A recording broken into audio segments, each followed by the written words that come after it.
오늘은 그 하나님의 통상 섭리와 그 비상 섭리라는 주제를 나누고자 합니다. 여러분, 우리가 하나님의 섭리를 바르게 할 때 바른 신앙생활이 가능해져요. 섭리 대상에 따라 하나님의 섭리는 구분이 됩니다. 이게 이제 일반 섭리와 특별 섭리로 구분되는데, 일반 섭리는 우주 만물 전체를 대상으로 하는 하나님의 포괄적 섭리를 가리켜요. 특별 섭리는 어떤 특수한 분야, 예를 들어서 성도들에 대한 거죠. 그 특수한 분야에 대한 하나님의 세부적인 또 섭리를 가리킵니다. 또 섭리의 방법에 따라 하나님의 섭리는 통상 섭리와 비상 섭리로 구분돼요. 그러니까 통상 섭리는 하나님께서 이미 만드신 일반 법칙에 따라 피조물을 통해 간접적으로 역사하시는 섭리를 가리킵니다. 비상 섭리는 기존의 일반 법칙을 초월해 제2의 원인인 매개 없이 제1 원인이 되시는 하나님께서 직접적으로 역사하시는 섭리를 말하는 겁니다. 그러니까 이 같은 비상 섭리를 가리켜 우리는 보통 이적이라고 표현하는 거예요. 여러분, 일반 섭리가 없다면 어떻게 될까요? 하나님께서 창조한 만물을 그냥 방치하신다면 만물은 제멋대로 움직일 것이며 이는 곧 모든 것의 파멸을 의미해요. 따라서 우주 만물을 보존하시고 통치하시는 이 일반 섭리는 이 만물의 부조화와 혼돈에 이르지 않고 매 순간 질서 있고 조화롭게 또 유지해 나가는 데 있어 절대 필요한 겁니다. 우리는 피조물에 대한 세밀한 관심을 한순간도 그치지 않는 이 하나님 섭리에 대해 감사하며 찬양해야 합니다. 그렇다면 일반 섭리 외에 특별 섭리가 필요한 까닭은 또 뭘까요? 그러니까 우주 만물 전체에 대한 일반 섭리가 꼭 필요한 것과 마찬가지로 우주 만물의 각 부분에 대한 특별 섭리 역시 반드시 필요합니다. 전체를 향한 일반 섭리 외에 하나님은 특별한 때 피조물에게 특별하게 역사하실 필요가 있기 때문이에요. 특히 하나님의 자녀된 성도들이 하나님 자녀로서 또 성숙된 삶을 사는 문제에 있어 하나님은 또 특별한 관심을 가질 수밖에 없어요. 당연히 때에 따라 그들에게 특별히 섭리하는 겁니다. 그러니까 세상 만사가 하나님의 일반 섭리가 있지만 인류 역사와 이 성도의 생활에 있어서 일어나는 이 특별한 일에는 분명 특별 섭리의 흔적을 발견할 수가 있어요. 그렇다면 특별 섭리의 구체적인 사례는 뭘까요? 성도 기도에 대한 응답이고 또 환난과 고통으로부터의 구원, 또 역경과 위험으로부터의 보존 등입니다. 이 특별 섭리는 이 자연 법칙을 깨트리는 결과로 나타날까요? 반드시 그렇지는 않아요. 자연 법칙에 따라 가뭄이 극심할 때 또 하나님께서는 또 다른 자연 법칙을 적용하심으로 또 비를 내리게 만든다면 이는 또 자연 법칙을 깨트리는 것이 아니라 자연 법칙을 활용해 특별 섭리를 이루신 겁니다. 이처럼 만물을 창조하신 하나님은 자연 법칙을 활용하시거나 혹은 또 자연 법칙을 초월해 또 특별한 일을 행하세요. 여러분, 성도의 기도는 특별 섭리로 인한 특별한 일들을 이룰 수 있을까요? 경건한 성도의 신앙 경험과 기독교 역사는 이 사실을 생생하게 증거합니다. 자연 법칙을 절대적으로 신봉하는 자들은 기도 응답을 부정하면서 또 하나님은 결코 자연 법칙을 뛰어넘을 수 없다고 주장해요. 그러나 창조주는 우주를 총괄하시고 또 모든 자연은 하나님께 절대적으로 순응합니다. 그러니까 하나님은 자연 법칙을 활용하거나 혹은 이를 초월해서 얼마든지 또 특별한 일을 행할 수가 있어요. 이런 의미에서 하나님께 간구하는 신앙인의 기도는 하나님의 특별 섭리의 문을 여는 열쇠입니다. 성도의 모든 기도는 반드시 하나님의 특별 섭리를 이룰까요? 꼭 그렇지는 않아요. 응답받는 기도가 되기 위해서는 신앙인의 기도 속에 믿음이 있어야 합니다. 우리 마태복음 21장 22절 너희가 기도할 때 무엇이든지 믿고 구하는 것은 다 받으리라 하시니라. 그 기도가 하나님 뜻에 또 부합되어야 합니다. 우리 요한복음 15장 7절 너희가 내 안에 거하고 내 말이 너희 안에 거하면 무엇이든지 원하는 대로 구하라. 그리하면 이루리라.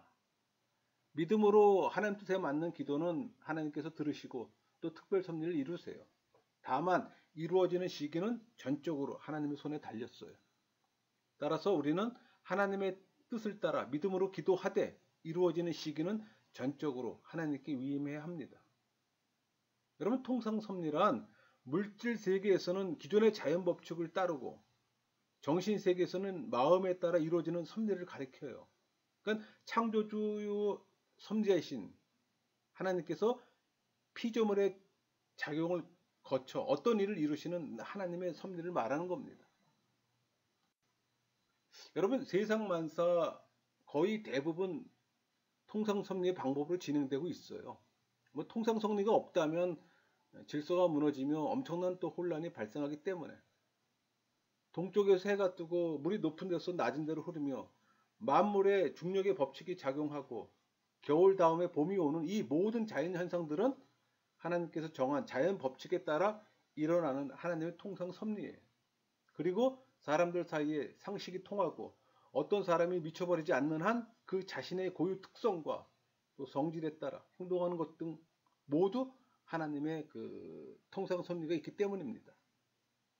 그러니까 우리는 우주 만물이 그 법칙을 쫓아 안정과 질서 속에 운영되고 또 어떤 사람이 그 고유 특성에 따라 행동함으로써 그의 행동을 예측 가능케 하시는 이 하나님 통상 섭리에 감사해야 합니다. 여러분, 통상 섭리 외에 비상 섭리는 왜 필요할까요? 그러니까 통상 섭리로서 이룰 수 없는 어떤 특별한 일을 이루기 위해 피조물을 거치지 않고 하나님께서 직접 동작하시는 비상 섭리가 요구됩니다. 그 죄로 인해 이 교란된 상태의 만물을 회복해 인간을 구속하신 일은 특히 이 통상 섭리를 초월해요. 그러니까 비상 섭리로만 가능하기 때문에 특별히 구속사에 있어서 비상 섭리가 필요한 겁니다. 여러분, 하나님의 비상 섭리를 보통 이적이라고 말합니다. 근데 이적이란 자연의 법칙이나 인간의 수준을 떠나 하나님께서 직접 사역하시는 하나님의 비상 동작을 정의해요. 우리 웨스트민스터 신앙고백서 5장 3절에 하나님 통상적으로 여러 매개 제2원인을 사용하여 일하신다. 그러나 때로 하나님은 그의 깊으신 뜻을 쫓아 그러한 매개 없이 그것들을 초월하여 그리고 그것들의 역행하여서도 자유롭게 일하신다라고 말하고 있습니다. 이처럼 이적은 제2원인을 매개로 하거나 또 방편 없이 하나님께서 초자연적으로 비상하게 동작하시는 걸 가리켜요. 이적의 종류는 어떤 것들이 있을까요? 뭐 자연적인 방편과 관계없이 순수하게 하나님의 직접적 동작에 의해 일어나는 이적입니다. 또 자연적인 방편이 어떤 하나님 작용에 의해 또 일반 법칙을 초월해 사용되는 또 이적이 있어요.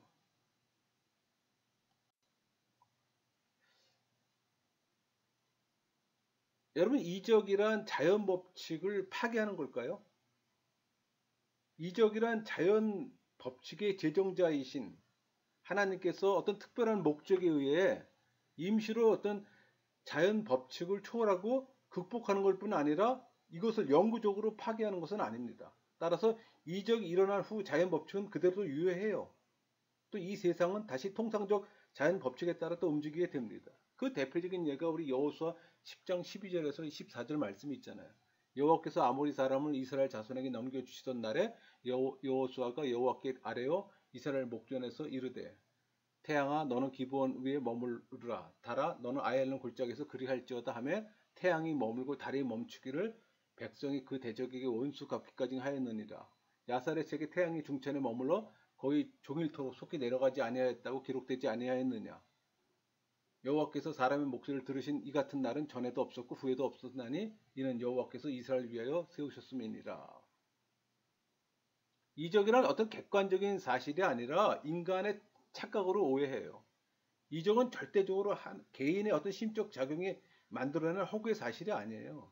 모든 사람들이 객관적으로 인정할 수밖에 없는 객관적이며 또 외형적 사건으로 나타나는 이적이 무수히 기록되어 있다는 점에서 증명됩니다. 그러니까 애굽에 내려진 10가지 재앙은 모세의 대적자들조차 인정할 수밖에 없는 명백한 객관적 사실이잖아요. 여러분, 이적은 인간이 발견하지 못한 자연 법칙에 의해 발생하는 일이 아니에요. 과거에는 초자연적으로 생각되었던 사실도 인간의 지혜가 진보함에 따라 과학적으로 설명되는 경우가 있어요. 그러나 이적이 인간이 알지 못하는 이 과학적 사실과 분명히 구분되는 것은 예의성이 있기 때문이에요. 그러니까 과학적 사실은 조건이 맞을 때 모든 사람에게 일어날 수 있어야 하나 이적은 예외적으로만 발생하는 겁니다. 따라서 이적은 이 자연 법칙을 초월하는 하나님의 비상 동작으로서만 설명될 수가 있어요. 그럼 이적은 언제 일어날까요? 하나님께서 판단하시어 뜻하신 바의 목적을 성취하실 필요가 있을 때 이적이 일어나는 겁니다. 그러니까 통상적으로 하나님은 자연의 법칙들과 사람들의 마음 법칙을 통해 만사를 섭리하세요. 그러나 성취하기 위해서는 자연의 법칙들에만 의존할 수 없기 때문에 하나님 자신의 법칙과 질서를 초월하는 직접적인 동작을 취하시는 겁니다. 그러니까 하나님께서 이 통상적인 방법으로 만물을 섭리하시 또 때로 특별한 목적을 위해 또 비상적인 방법 곧 이적으로서 또 섭리하시는 것은 당연한 일입니다. 하나님은 능히 그럴 수 있기 때문이에요. 성경에 기록된 이적의 목적은 뭘까요? 구속적인 목적이 있어요. 그러니까 성경의 이적들은 죄로 인해 교란된 인간과 자연을 구속하고 또 회복하기 위해 일어났어요. 또 계시적인 목적이 있어요. 성경의 이적들은 성경 계시에 신적인 권위를 부여해 계시의 성취를 보여주기 위해 일어납니다. 이처럼 모든 이적에는 의도하는 바 분명한 목적이 있어요. 그러니까 베풀어진 이적이란 하나도 없습니다. 하나님께서 통상적인 자연 법칙을 초월해 이 비상한 방법으로 이적을 베풀 때는 구속과 계시의 성취라는 목적이 있기 때문이에요. 이런 견지에서 이적이 일어난 시기는 구속의 시기요 또 계시의 성취 시기이기도 합니다.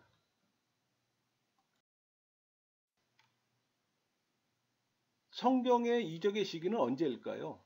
뭐 여러 가지 다양한 견해가 있을 수 있으나 뭐 성경의 이적 시기를 나누어 보면은 제1기는 뭐 출애굽과 가나안 정복의 시기일 겁니다. 그러니까 모세와 여호수아 시대예요. 2기는 뭐 이방 종교 특히 바알 종교와 뭐 사활의 대투쟁을 벌였던 그 선지자 엘리야와 엘리사의 시대일 겁니다.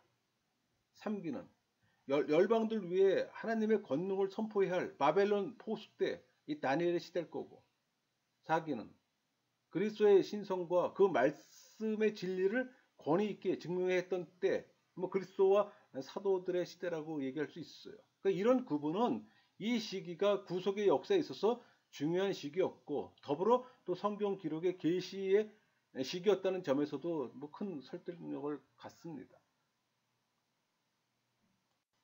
그렇다면 성경 시대처럼 오늘날에는 이적들이 활발하게 일어나지 않을까요?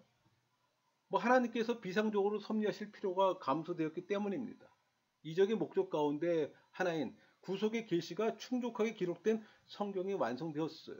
이제는 하나님의 이적적인 사역보다 성경의 증거를 통한 사역이 보다 더 합리적이고 효과적이기 때문에 그러니까 교회의 태동으로 하나님의 비상 섭리로서의 이적은 급격히 감소되고 쇠퇴하게 되었던 겁니다. 오늘날에도 이적이 필요할까요? 이적의 목적 가운데 인간 구원에 관한 한 굳이 새로운 이적적 현상은 필요하지 않아요. 성경 시대는 이적으로 하나님의 구속 계획을 뭐 신비스럽게 증거해 사람들로 하여금 뭐 신앙을 일으키게 할 목적이 있었던 까닭에 그 어떤 필요성이 요구되었어요. 인간 구원에 필요한 이적이 성경 66권에 충족하게 기록된 오늘날에는 기록된 성경 말씀 그대로 믿으면 되기 때문에 굳이 또 다른 이적을 필요로 하지 않아요. 그렇다면 오늘날에는 이적이 일어날 가능성조차 없을까요? 뭐 실제로 이적이 일어나는 것이 드문 건 틀림없지만 이적이 일어날 가능성이 없는 것은 절대 아닙니다. 뭐 하나님이 필요하다면 언제 어느 때든지 뭐 비상섭리로서 이적을 일으킬 가능성은 충분히 있어요. 세상 종말의 때가 이르러 새하늘과 새 땅이 이룩될 시기에는 이 통상적인 방법을 초월하는 비상적 방법, 곧 이적이 성행할 겁니다. 오늘날 선교지에서 일어나고 있다는 이적 현상을 우리는 어떻게 이해할 수 있을까요? 제3세계권에서 복음을 전하는 선교사들의 증언에 의하면 그런 곳에서 이적 현상은 때때로 일어난다고 얘기합니다. 이것은 특수한 경우에 어떤 교회의 태동을 촉발시키기 위한 비상섭리로서 일어나는 순수한 이적일 수도 있을 겁니다. 또 기도의 응답으로서 이루어진 또 특별 섭리일 수도 있을 겁니다. 여러분, 오늘날 우리는 하나님의 이적을 사모해야 할까요? 먼저 오늘날의 이적은 성경시대처럼 질적인 측면과 양적인 측면에서 같은 것일 수 없다는 것을 먼저 밝힐 필요가 있어요. 왜냐하면 성경시대는 구원의 계시를 확증하기 위한 목적이 있었던 반면에 계시가 확증된 오늘날에는 그런 목적이 이미 충족되었기 때문이에요. 뿐만 아니라 만약 복음 전파에 있어서 통상적인 섭리 외에 이 비상적인 섭리로서의 이적이 자주 일어난다면 성경의 가치와 권위는 감소될 우려가 있어요. 그러니까 우리는 신앙생활을 하는 데 있어서 하나님의 비상섭리만을 사모하고 추구할 것이 아니라 숱한 이적으로 구원의 계시를 생생하게 증거한 성경을 그대로 믿고 또 따르는 것이 더 중요함을 깨달아야 합니다. 죄인이 성경 말씀 믿고 회개함으로 새 사람으로 변환되는 일이 일어난다면 어떤 의미에서 그것이야말로 놀라운 이적의 사건이라고 말할 수 있어요. 그러니까 이적은 성경 말씀을 떠나서 찾을 것이 아니라 성경 말씀 안에서 그 말씀과 더불어 찾아야 합니다. 말씀을 마치겠습니다.